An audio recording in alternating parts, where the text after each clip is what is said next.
Welcome to మన TV news. నేను Shivani. Bulletin ముందుగా ముఖ్యాంశాలు.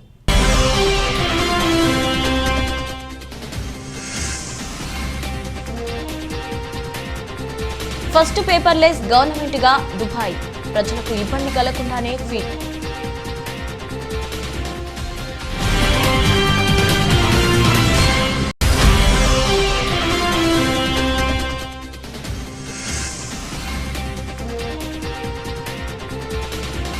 అమెరికాలోని 6 రాష్ట్రాలను వణికిస్తున్న టోర్నాడోలు, 94కు చేరిన మృతుల సంఖ్య.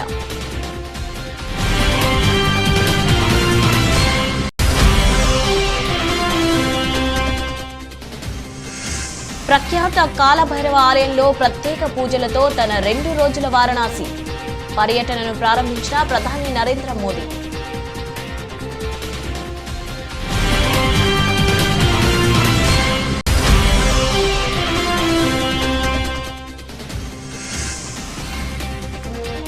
మంగళగిరిలో పవన్ ఒక్కరోజు దీక్ష, విశాఖ స్టీల్ ప్లాంట్ కార్మికుల పోరాటానికి సాంఘీభావం.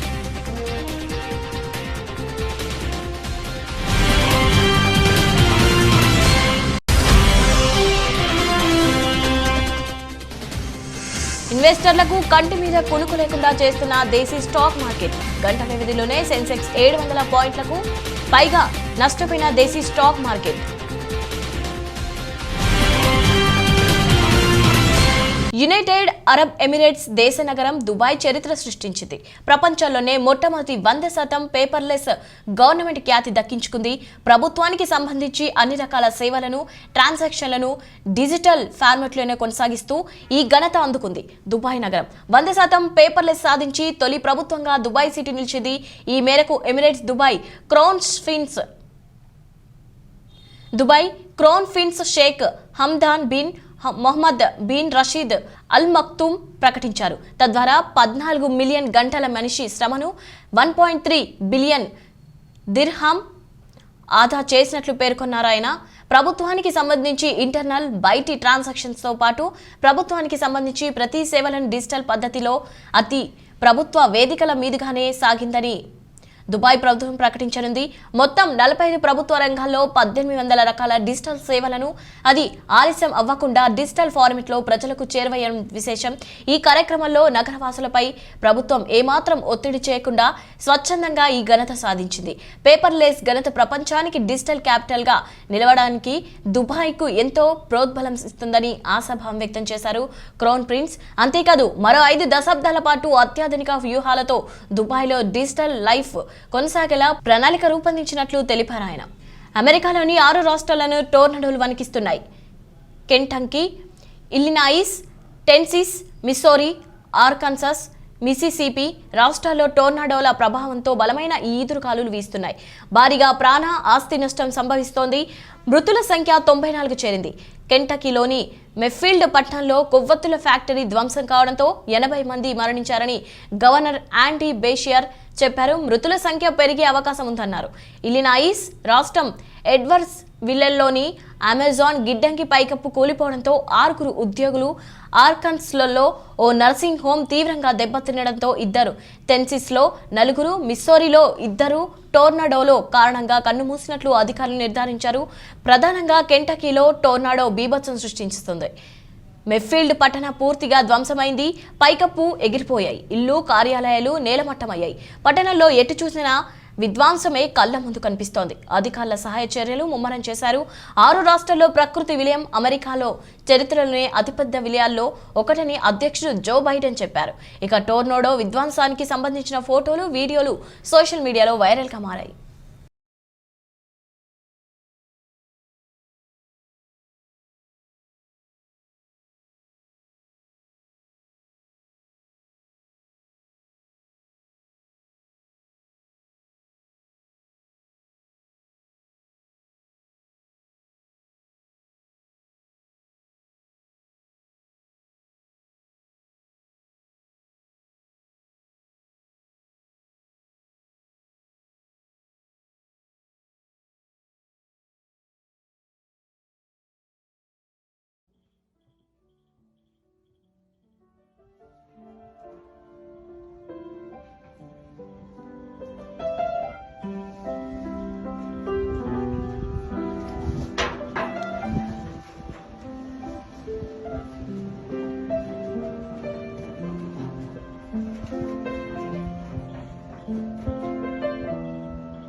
ప్రధానమంత్రి నరేంద్ర మోదీ 2 రోజుల పర్యటన కోసం సొంత నియోజకవర్గం ఉత్తరప్రదేశ్లోని వారణాసికి వచ్చారు. ఢిల్లీ నుంచి సోమవారం ఉదయం వారణాసికి చేరుకున్న ప్రధాని UP governor Anandiben Patel, UP CM Yogi Adityanath విమానాశ్రయంలో స్వాగతం పలికారు. ప్రతిష్టాత్మక కాశీ విశ్వనాథ్ ధామ్తో పాటు 1000 కోట్ల విలువైన ప్రాజెక్టు ప్రారంభోత్సవాలు, శంకుస్థాపనలు జరిపే 2 రోజుల పర్యటనను ఆలయ సందర్శనలతో ప్రారంభించారు. ప్రధాని మోదీ వారణాసి విమానాశ్రయం నుంచి నేరుగా ఆలయాలకు వెళ్లారాయన. ప్రఖ్యాత కాలభైరవ ఆలయంలో ప్రత్యేక పూజలతో ప్రధాని నరేంద్ర మోదీ తన 2 రోజుల వారణాసి పర్యటన ప్రారంభించారు. ఆలయంలో ప్రధానికి అర్చకులు స్వాగతం పలికి కండువ కప్పారు. ప్రత్యేక పూజల్లో పాల్గొన్న మోదీ కాలభైరవుడికి హారతి పట్టారు. కాలభైరవ ఆలయం తద్వారా కాశీ విశ్వనాథ ఆలయంలో ప్రధాని పూజలు చేశారు. సొంత నియోజకవర్గం వారణాసి వచ్చిన ప్రతిసారి మోదీ ఈ 2 ఆలయాలను సందర్శిస్తుండడం తెలిసిందే. కాలభైరవ, కాశీ విశ్వనాథ్ ఆలయాల్లో పూజల తర్వాత ప్రధాని మోదీ ప్రతిష్టాత్మక కాశీ విశ్వనాథ్ ధామ్ ను ప్రారంభించనున్నారు. ऐसे में वो विधि विधान के साथ पूजा अर्चना करते हुए निश्चित तौर से ये वो मौका है जब काशी को एक बार फिर से नया विस्तारित दिव्य भव्य रूप दिया गया है और इसकी शुरुआत 19 में प्रधानमंत्री ने इसके विस्तारित कार्यक्रम के तहत की थी और पहले फेज का काम 339 करोड़ रुपए के तहत किया गया है, जिसमें कुल 23 नए भवनों का एक तरीके से निर्माण हुआ है और तमाम विधि विधान के साथ इस वक्त पूजा अर्चना आप देख सकते हैं।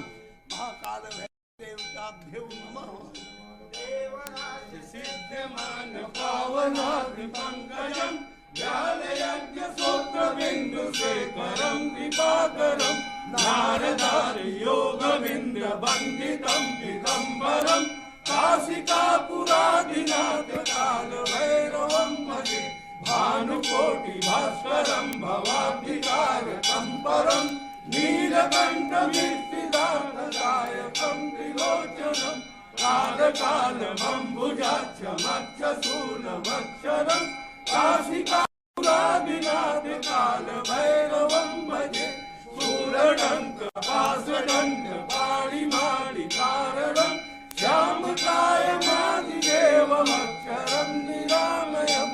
భారత్ హిందువుల దేశమని ఎలాగైనా అధికారం దక్కించుకోవాలని ఆరాటపడే హిందుత్వవాదులది కాదని కాంగ్రెస్ నేత ఎంపీ రాహుల్ గాంధీ స్పష్టం చేశారు. దేశంలో ద్రవ్యోల్బణానికి, ప్రజల కష్టాలకు హిందుత్వవాదులే కారణమని దుయ్యబుట్టారు. వారికి అధికారమే పరమవది అని ధ్వజమెత్తారు. ద్రవ్యోల్బణం, ధరల పెరుగుదలకు వ్యతిరేకంగా రాజస్థాన్ రాజధాని జైపూర్లో ఆదివారం కాంగ్రెస్ నిర్వహించిన భారీ ర్యాలీలో రాహుల్ ప్రసంగించారు. ప్రధాని మోదీపై విరుచుకుపడ్డారు. మోదీ, ఆయన సంపన్న మిత్రులు కలిసి గత 7 ఏళ్లలో దేశాన్ని నాశనం చేశారని ఆరోపించారు. హిందుత్వ వేర్వేరు పదాలు అని చెప్పారు. 2 ప్రాణాల్లో ఒకే ఆత్మ ఉండనట్లుగా 2 పదాలకు ఒకే అర్థం ఉండదని వ్యాఖ్యానించారు. మహాత్మా గాంధీ హిందూ గాడ్సే, హిందుత్వవాది అని అన్నారు. 2014 నుంచి భారత్లోని హిందుత్వవాదులు ఇదే సిద్ధాంతం పాటిస్తున్నారని విమర్శించారు. తాను నిక్కార్సైన హిందూనని, హిందుత్వవాదిని కాదని తేల్చి చెప్పారు. कौन सी विचारधाराओं के बीच में है? 5 मिनट में मैं आपको यह बताना चाहता हूं और फिर उसके बाद महंगाई, काले कानूनों के बारे में, बेरोजगारी के बारे में खुल के आपसे बोलूं। आप जानते हो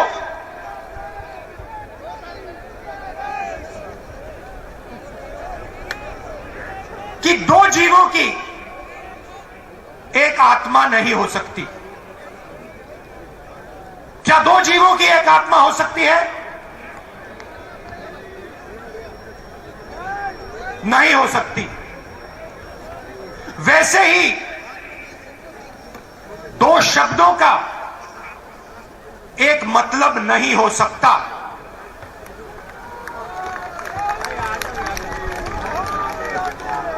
जीवों की एक आत्मा नहीं हो सकती, 2 शब्दों का एक मतलब नहीं हो सकता। हर शब्द का अलग मतलब होता है। 130 కోట్ల మంది భారతీయుల ఆశలను నిజం చేసి విశ్వసుందరి కిరీటాన్ని దక్కించుకుంది భారత యువతి హర్నాజ్ సంధు. ఇజ్రాయిల్లోని ఈలాట్ నగరంలో జరిగిన 70వ మిస్ యూనివర్సిటీ పోటీలో విజేతగా నిలిచింది హర్నాజ్ సంధు. 80 మందితో పోటీ పడి ముఖ్యమంత్రి వైఎస్ జగన్మోహన్ రెడ్డి మరోసారి గొప్ప మనసును చాటుకున్నారు. సంకల్ప యాత్రలో తన వెంట నడుస్తూ ఓ అభిమాని ప్రాణాలు కోల్పోగా ఆదుకుంటానని ఆ కుటుంబానికి ఆయన మాట ఇచ్చారు. చెప్పినట్లుగానే సాయం అందించి భరోసా ఇచ్చారు. వివరాలు: గుత్తి మండలం పెద్దొడ్డి గ్రామానికి చెందిన రంగారెడ్డి దివంగత మహానేత డాక్టర్ వైఎస్ రాజశేఖర రెడ్డి వీరాభిమాని.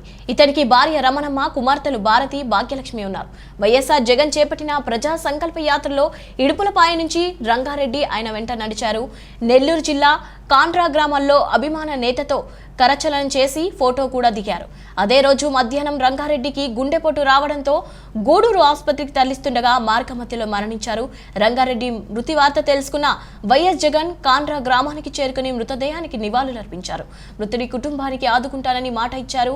ఈ విషయాన్ని కొద్ది రోజుల క్రితం MLA Y Venkatramireddy CM Jagan కు గుర్తు చేయగా వెంటనే స్పందించిన ఆయన 10 లక్షలు చెక్కు పంపారు. ఈ చెక్కును ఎమ్మెల్యే వైవీఆర్ శనివారం పెద్దొడ్డి గ్రామ పెదల సంక్షేమంలో రంగారెడ్డి కుటుంబ సభ్యులకు అందజేశారు. సీఎం జగన్ కు రుణపడి ఉంటామని కుటుంబ సభ్యులు పేర్కొన్నారు. విశాఖ స్టీల్ ప్లాంట్ కార్మికులకు మద్దతుగా జనసేనాని పవన్ కళ్యాణ్ మంగళగిరిలో ఒకరోజు దీక్ష చేపట్టారు.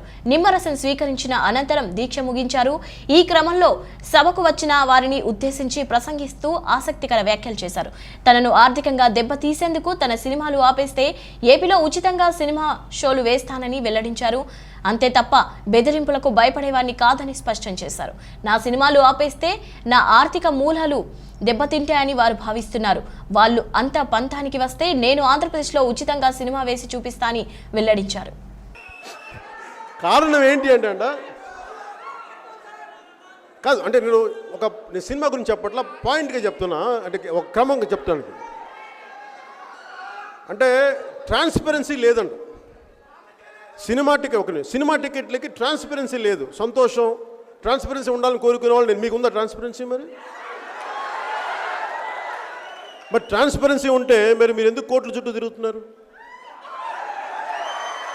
దానికి సమాధానం ఆ మాట అన్నాం అనుకోండి, మనల్ని బూతులు తిట్టేస్తారు, మనం భయపడిపోవాలి, ఇట్లా గజగజలు ఆడిపోవాలి.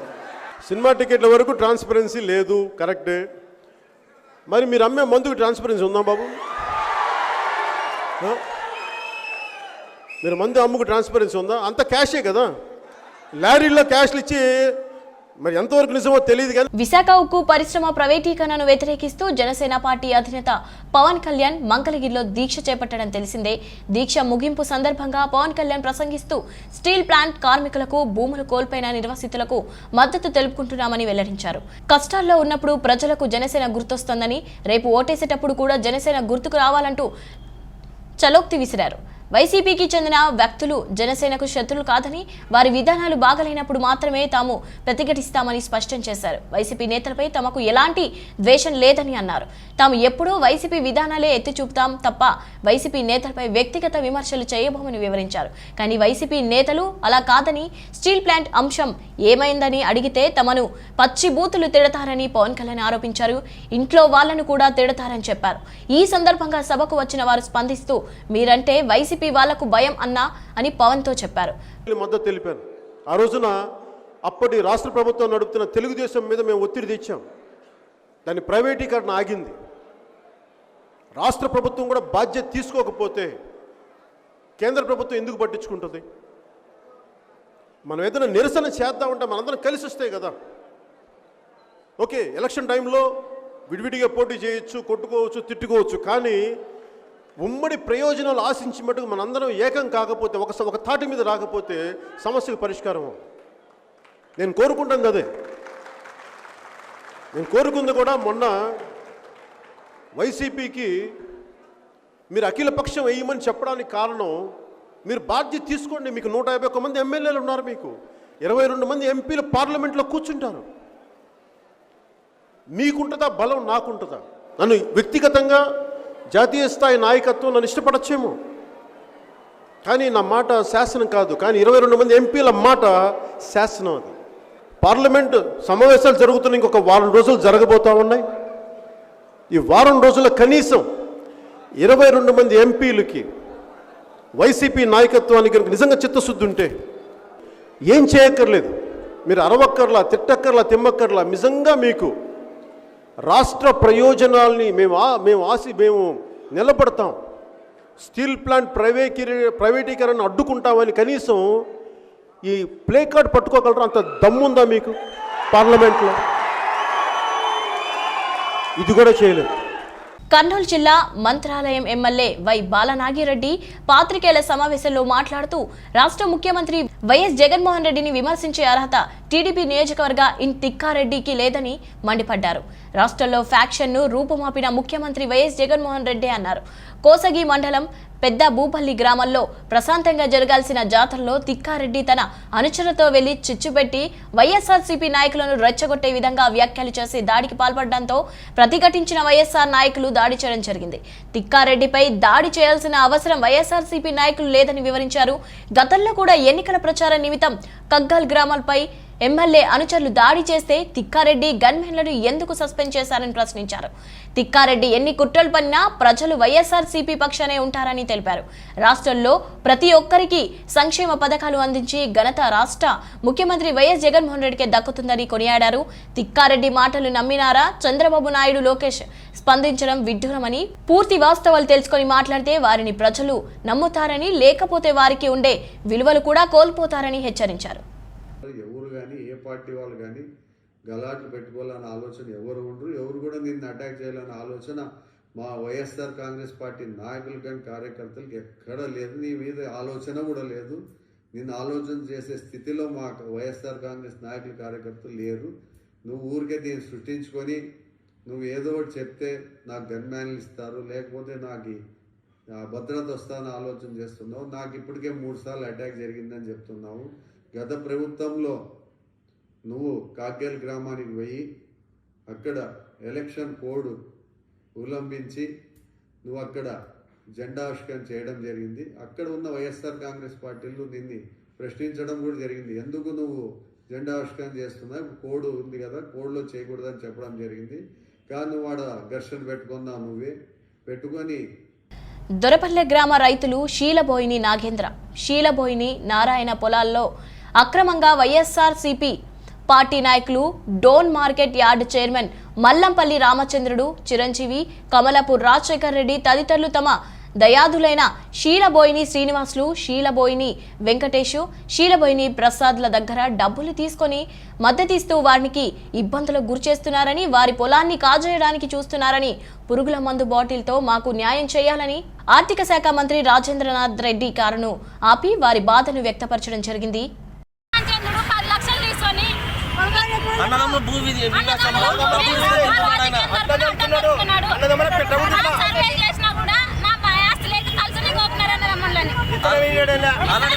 రెండు సార్లు అయిపోయింది. న్యాయం జరగడం లేదు. బెదిరించడం జరుగుతుంది రాజకీయం ద్వారా.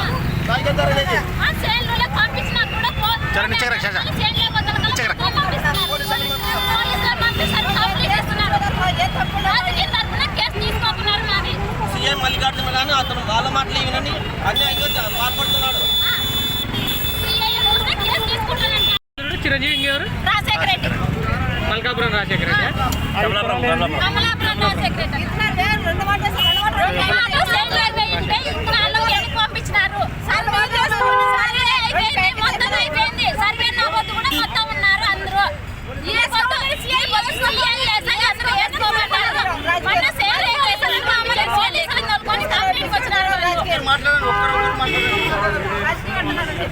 రాజకీయం తరఫున ఇది నడుస్తుంది అంట. లెక్క చేస్తున్నారు. కానిస్టేబుల్ ఎవరు లెక్క చేయకున్నారు. లెక్క చేస్తున్నారు. వాళ్ళు కేసు రాష్ట్ర వ్యాప్తంగా ఉన్న అంగన్వాడీ వర్కర్లు, మినీ హెల్పర్లు ఆక్రోశంతో కన్నెర్ర చేస్తే ప్రభుత్వానికి పుట్టగతులు ఉండవని AP anganwadi worker and helpers federation రాష్ట్ర గౌరవ అధ్యక్షుడు రాయపనేని హరికృష్ణ హెచ్చరించారు. AP anganwadi workers and helpers federation జిల్లా కమిటీ సమావేశం ఆదివారం తిరుపతి నారాయణపురంలోని ఐఎఫ్టియు కార్యాలయంలో జరిగింది. ఈ సమావేశంలో ముందుగా ఢిల్లీలో రైతు వ్యతిరేక చట్టాలను నిరసిస్తూ చేపట్టిన ఆందోళనలు, మృతి చెందిన 720 మంది రైతులకు 2 నిమిషాల మౌనం పాటించి నివాళులర్పించారు. అనంతరం రాష్ట్ర గౌరవ అధ్యక్షుడు రాయపనేని హరికృష్ణ మాట్లాడుతూ తన తండ్రిని మించి అంగన్వాడీలకు న్యాయం చేస్తానని, తెలంగాణ రాష్ట్రం కన్నా ఒక 1000 అదనంగా జీతం ఇస్తానని చెప్పిన జగన్మోహన్ రెడ్డి అందుకు విరుద్ధంగా వ్యవహరిస్తున్నారని విమర్శించారు. కనీస వేతనాలు ఇవ్వకపోగా కొందరు అధికార పార్టీ ఎమ్మెల్యేలు, నాయకులు అంగన్వాడీ వర్కర్లపై రాజకీయ వేధింపులకు పాల్పడుతూ పనుల నుంచి తొలగిస్తామని బెదిరిస్తున్నారని చెప్పారు. కొందరు అధికారులైతే వర్కర్లను, హెల్పర్లను దొంగలుగా చిత్రీకరించడం దుర్మార్గమన్నారు. పిల్లలు అందరితో కూడా టీహెచ్ఆర్ ఇన్ని ఇబ్బందులు పడుతున్నప్పటికీ అంగన్వాడీ ఉద్యోగులకు మాత్రం నామమాత్రమైన జీతం ఇస్తున్నారు. ఈరోజు తెలంగాణతో సమానంగా ఏపీలో కూడా జీతాలు పెంచాలనేసి ఈరోజు రేట్లతో సమానంగా జీతాలు పెంచాలనేసి మేము ఐఎఫ్టీయుగా అంగన్వాడీ జిల్లా అధ్యక్షురాలుగా Jyoti anganwadi workers and helpers federation IFTU రాష్ట్ర ప్రధాన కార్యదర్శిని. ఈరోజు చిత్తూరు జిల్లా ముఖ్య కార్యకర్తల జిల్లా కమిటీ సమావేశానికి ఆహ్వానించడం ఎందుకంటే ఫిబ్రవరి 13వ తేదీ ఐఎఫ్టీయూ ప్రగతిశీల అంగన్వాడీ ఆవిర్భావ సభను విజయవంతం చేయడానికి మొత్తం రాష్ట్ర వ్యాప్తంగా ఉన్నటువంటి అంగన్వాడీ వర్కర్లు, హెల్పర్లు, మినీ అంగన్వాడీ వర్కర్లు వేలాదిగా తరలి రావాలని చెప్పి పిలుపునిస్తున్నాము. అలాగే ఈరోజు అంగన్వాడీ వర్కర్ల పరిస్థితి మరియు హెల్పర్ల పరిస్థితి మరియు మినీ అంగన్వాడీ గతంలో రాజశేఖర రెడ్డి గారు అంతకు ముందున్నటువంటి వాళ్ళందరికన్నా మా నాయన ప్రభుత్వం కన్నా బాగా చేస్తానని చెప్పి వచ్చినటువంటి జగన్మోహన్ రెడ్డి గారు తెలంగాణ కన్నా 1000 రూపాయలు అధికంగా ఇస్తానన్నాడు. కానీ ఈరోజు తెలంగాణలో కన్నా మనకి దాదాపు 4000 రూపాయలు తక్కువ ఉంది. వెంటనే జీతాలు పెంచాలి, కనీస వేతనం ఇవ్వాలని చెప్పి అడుగుతున్నాం. అదేవిధంగా రాజకీయ వేధింపులు పెరిగిపోయినాయి. అక్షర జ్ఞానం లేని కొంతమంది వైఎస్ఆర్సీపీ నాయకులు, ఎమ్మెల్యేలు బెదిరిస్తున్నారు ఉద్యోగాన్ని తొలగిస్తామని. వాళ్ళ అత్తగారి ముల్లో, వాళ్ళ నాన్నగారి జోబీలోంచి అంగన్వాడీ ఉద్యోగాలు ఇచ్చినట్టుగా దబాయింపులు, దౌర్జన్యాలు, ఓవర్ యాక్షన్ చేస్తున్నారు. అదేవిధంగా కొంతమంది అధికారులు ఈరోజు అంగన్వాడీ వాళ్ళని దొంగలుగా చిత్రీకరించే ప్రయత్నం చేస్తున్నారు. వీటన్నిటికీ నిరసనగా పెద్ద ఎత్తున మన అంగన్వాడీ ఫెడరేషన్ ఐఎఫ్టీయూ యూనియన్ పెద్ద ఎత్తున పోరాటం చేయబోతుంది. ఈ సందర్భంగా వైఎస్ఆర్ సంక్షేమ పథకాలన్నీ. ప్రకాశం జిల్లా టంగుటూరి మండలం మంగళాద్రి పురంలో రాత్రి ఒక వ్యక్తి అనుమానాస్పదంగా తిరుగుతుండగా గ్రామస్తులు అతన్ని పట్టుకుని పోలీసు వారికి అప్పగించారు. అతను ఎవరు ఏంటి అని వివరాలు తెలియాల్సి ఉంది. సూపర్ స్టార్ రజనీకాంత్ డిసెంబర్ 12న 71వ వసంతంలోకి అడుగుపెట్టాడు. ఆయన బర్త్డే సందర్భంగా సోషల్ మీడియా ఆయనకు శుభాకాంక్షలు వెలువెత్తాయి. అభిమానులు, సెలబ్రిటీతో పలువురు ప్రముఖులు ఆయనకు బర్త్డే విషెస్ తెలిపారు. అభిమానులైతే రజనీకాంత్ ఇంటి ముందు హంగామా సృష్టించారు. రజనీకాంత్ తన 71వ బర్త్డే వేడుకలని కుటుంబ సభ్యులతో సింపుల్ గా జరుపుకున్నాడు. కూతుళ్లు, మనవళ్ల మధ్య జరిగిన పుట్టినరోజు వేడుకలకి సంబంధించిన ఫోటోలు సోషల్ మీడియాలో వైరల్ గా అవుతున్నాయి. దీంతో ఈ ఫోటోలపై ఈ తలైవా ఫ్యాన్స్ స్పందిస్తూ రజనీకి శుభాకాంక్షలు తెలుపుతున్నారు. కాగా రజనీకాంత్ సినిమాలో సంపాదించిన డబ్బులను ఆయన ఎన్నో సేవా కార్యక్రమాలను నిర్వహించడానికి ఉపయోగించారు. దీంతో ఆయన క్రేజ్ మరింత రెట్టింపు అయింది. వెన్నెముక్క గాయం కారణంగా team India star allrounder Hardik Pandya career ప్రమాదంలో పడిన సంగతి తెలిసిందే. గాయానికి ముందు వెలిగిన ఈ ముంబై ఇండియన్స్ ఆటగాడు శస్త్రచికిత్స అనంతరం తిరిగి జట్టులోకి వచ్చినప్పటికీ మునుపటి ఫామ్ను అందుకోలేకపోతున్నాడు. ఇటీవల కాలంలో అతని ఫామ్ మరీ దారుణంగా ఉండటంతో జట్టుల్లో స్థానాన్ని సైతం కోల్పోయాడు. ఈ నేపథ్యంలో పాండ్యా గాయంపై పాక్ మాజీ బౌలర్ షోయబ్ అఖ్తర్ ఆసక్తికర వ్యాఖ్యలు చేశారు. ఆకాష్ చోప్రా ఛానల్తో హార్దిక్ గాయాన్ని ముందు ఊహించానంటూ వ్యాఖ్యానించాడు. తాను హెచ్చరించిన గంటన్నర లోపే హార్దిక్ గాయపడ్డారని తెలిపారు. 2018 ఆసియా కప్ సందర్భంగా హార్దిక్ పాండ్యా, జస్ప్రీత్ బ్రూమ్లను కలిశానని, ఆ సమయంలో వాళ్ళు మరీ బక్కపల్చగా ఉన్నారని, వాళ్ళకి వెన్నుముకలు ఉన్నాయా లేవా అన్నట్లుగా ఉండేవారని అన్నాడు. అప్పుడే తను పాండ్యా గాయపడతానని హెచ్చరించానని, తను చెప్పిన గంటన్నర లోపే పాక్తో మ్యాచ్ సందర్భంగా అతడు గాయపడ్డానని చెప్పుకొచ్చాడు. కాగా గాయం కారణంగా ఫామ్ కోల్పోయిన హార్దిక్ టెస్టులకు గుడ్ బై చెప్పి పరిమిత ఓవర్ల ఫార్మాట్కు మాత్రమే పరిమితమయ్యే యోచనలో ఉన్నట్లు తెలుస్తోంది. ఇన్వెస్టర్లకు కంటి మీద కునుకు లేకుండా చేస్తోంది దేశీ స్టాక్ మార్కెట్. మార్కెట్లలో బుల్, బేర్లు హోరాహోరీగా పోటీ పడుతుండటంతో ఏ క్షణం జరుగుతుందో అనే గుబులు ఇన్వెస్టర్లలో మొదలైంది. సోమవారం ఉదయం నుంచి బుల్ చోర్ కొనసాగగా మధ్యాహ్నం 12:30 నుంచి ఒక్కసారిగా బేర్ పంజా విసిరింది. అంతే, గంట వ్యవధిలోనే సెన్సెక్స్ 700 పాయింట్లకు పైగా నష్టపోయింది. సోమవారం ఉదయం BSE సెన్సెక్స్ 59, 103 పాయింట్ల దగ్గర మొదలైంది. ఆ వెంటనే నిలకడగా కదులుతూ వరుసగా పాయింట్లు పొందుతూ 59,203 పాయింట్లకు చేరుకుంది. మరోసారి మార్కెట్లలో బుల్ ర్యాలీ కొనసాగుతుందనే నమ్మకం ఇన్వెస్టర్లలో కొనసాగుతుండగానే బేర్ ట్రెండ్ ఎదురైంది. మరోసారి ఇన్వెస్టర్లు లాభాలు తీసుకురావడాన్ని ఆసక్తి చూపించారు. ఫలితంగా మధ్యాహ్నం 12:30 నుంచి 1 గంటల వరకు కేవలం 30 నిమిషాల వ్యవధిలోనే ఈ గరిష్టంతో పోల్చితే 835 పాయింట్లు, నిన్నటి ముగింపుతో పోల్చితే 417 పాయింట్లు నష్టపోయింది. మార్కెట్ ముగిసేలోపు మరే మార్పులు చోటు చేసుకుంటాయో అనే ఆందోళన ఇన్వెస్టర్లు మొదలైంది. మరోవైపు పాజిటివ్ నోబల్ ప్రారంభించిన నిఫ్టీ సైతం ఒడిదుడుకులకు లోనైంది. మధ్యాహ్నం 1 గంటల సమయానికి 92 పాయింట్లు నష్టపోయి 17,419 పాయింట్ల దగ్గర ట్రేడ్ అవుతోంది. సాయంత్రం లోపైన మార్కెట్ కోలుకుంటుందా లేక ఇవే నష్టాలు కొనసాగుతాయా అనే టెన్షన్ ఇన్వెస్టర్లకు కలవరపెడుతోంది.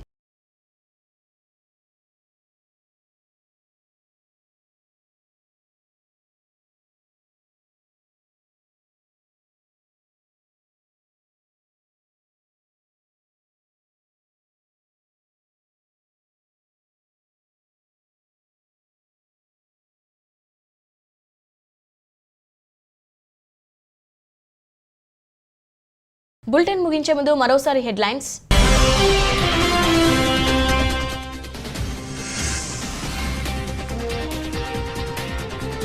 ఫస్ట్ పేపర్లెస్ గవర్నమెంట్ గా దుబాయ్, ప్రజలకు ఇబ్బంది కలగకుండానే ఫీట్.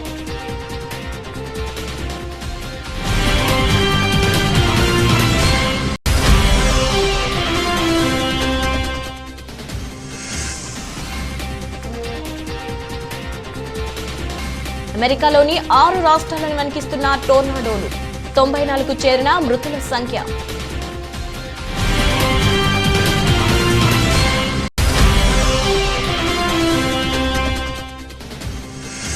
ప్రఖ్యాత కాలభైరవ ఆలయంలో ప్రత్యేక పూజలతో తన 2 రోజుల వారణాసి పర్యటనను ప్రారంభించిన ప్రధాని నరేంద్ర మోదీ.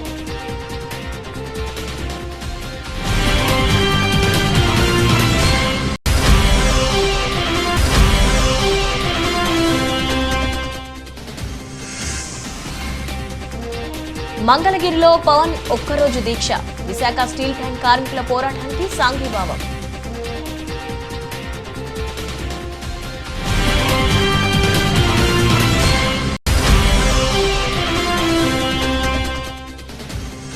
ఇన్వెస్టర్లకు కంటి మీద కునుకు లేకుండా చేస్తున్న దేశీ స్టాక్ మార్కెట్. గంట వ్యవధిలోనే సెన్సెక్స్ 700 పాయింట్లకు పైగా నష్టపోయిన దేశీ స్టాక్ మార్కెట్.